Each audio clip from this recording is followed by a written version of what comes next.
तर भावेश भिंडेंचा उद्धव ठाकरेंसोबतचा फोटो भाजपकडून ट्विट करण्यात आलाय। भावेश भिंडे ठाकरेंच्या जवळचा असल्याचा आरोप करण्यात येतोय। भिंडेंसोबत ठाकरे आणि अरविंद सावंत यांचाही फोटो हा ट्विट करण्यात आलेला आहे। दरम्यान यावर संजय राऊत आणि छगन भुजबळ यांनी देखील आता प्रतिक्रिया दिलेली आहे। बेकायदेशीर होरडे हा मुंबईला लागलेला शाप आहे।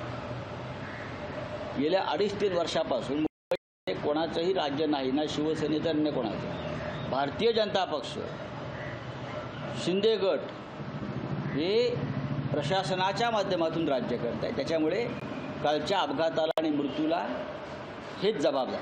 आता आहे की सरकार आमचं आहे, महानगरपालिका सुद्धा जे आहे आमचीच आहे सध्या। म्हणजे सरकारच्या उद्धव ठाकरेचा काय संबंध ऐकून घ्या हो। आणि अशा अनेक लोक जे असतात, हे जे व्यापारी असतात धंदेवाईक, ते नेहमी आमच्याकडे सुद्धा येतात, पुष्पगुच्छ घेऊन, काहीतरी मिठाई घेऊन फोटो काढतात। माझ्याकडे तर कोणी पण येते फोटो काढतात, मी नाही म्हणू शकत नाही कोण आहे काय आहे, आपला कार्यकर्ता आहे की नाही हे सुद्धा कधी कधी लक्षात येत नाही। आणि मग अशी लोक असल्याने सगळ्यांकडे त्यांचे फोटो असतात, तर त्याच्यावरून काही इन्फ्लुअन्स काढणं हे योग्य आहे असं मला वाटत नाही। काय आपण त्याच्यात राजकारण आणण्याचा काही प्रयत्न करू नये, आणि तो कुणाचाही असेल किती मोठा असेल तरी त्याला सजा शिक्षा झाली पाहिजे। आता हा भावेश भिंडे नेमकं कोणाचा पार्टनर आहे? संजय राजाराम राऊतचा भाऊ सुनील राऊत आणि भावेश भिंडेचे काय संबंध आहेत?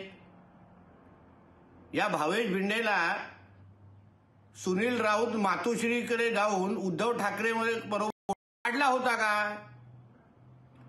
ह्याचेही उत्तर थोडा संजय राजाराम राऊतनी आपलं थोबाड उघडून आम्हाला द्यावं। ज्यांच्यामुळे निरपराध मुंबईकरांना काल जीव गमवायला लागला, ती वेळेत होल्डिंग काढली असती तर आज ते सगळे मुंबईकर जिवंत असते, त्यांच्या कुटुंबावर हे मोठं संकट आलं नसतं। उद्धवजींबरोबर या राज्याचे ते मुख्यमंत्री राहिलेले, शिवसेनेचे पक्षाकडून हजारो लोक येत असतात जात असतात। मुद्दा हा आहे की माझ्याकडे आता फाईल दिलेली परमिशन आहे, मग मी म्हणेल राज्याचे डीजी याला जबाबदार नाही का? राज्याच्या डीजीकडे काल परवा 2 मेला ही सगळी परमिशन रद्द करण्याची शिफारस झाली। 2 मे ही घटना काल 13 मेला घडलेली आहे। 2 मेचा सुद्धा एक अर्ज माझ्याकडे आहे। 50 लोकांनी आतापर्यंत तक्रारी दिलेल्या आहेत। एखाद्याबरोबर एखाद्याचा फोटो असला म्हणून तो गुन्हेगार असतो? मग आम्ही तर कोणाकोणाचे फोटो तुमच्याबरोबर दिले? तुमच्या तर मुख्यमंत्र्याच्या बंगल्यावर दाऊदचे लोक येऊन गेलेले, मग आम्ही काय म्हटलं का? तुमच्याबरोबर संबंध येत असतात, लोक राजकीय लोकांना भेटत असतात, म्हणून काय त्यांच्याशी संबंध असणं वाटतं याला राजकारण आहे। मी या राजकारणात जात नाही, परंतु जे मृत्यू झाले याला जबाबदार अधिकारी जे गुन्हे असतील त्याच्यावर सदोष मनुष्यवधाचा गुन्हा दाखल झाला पाहिजे।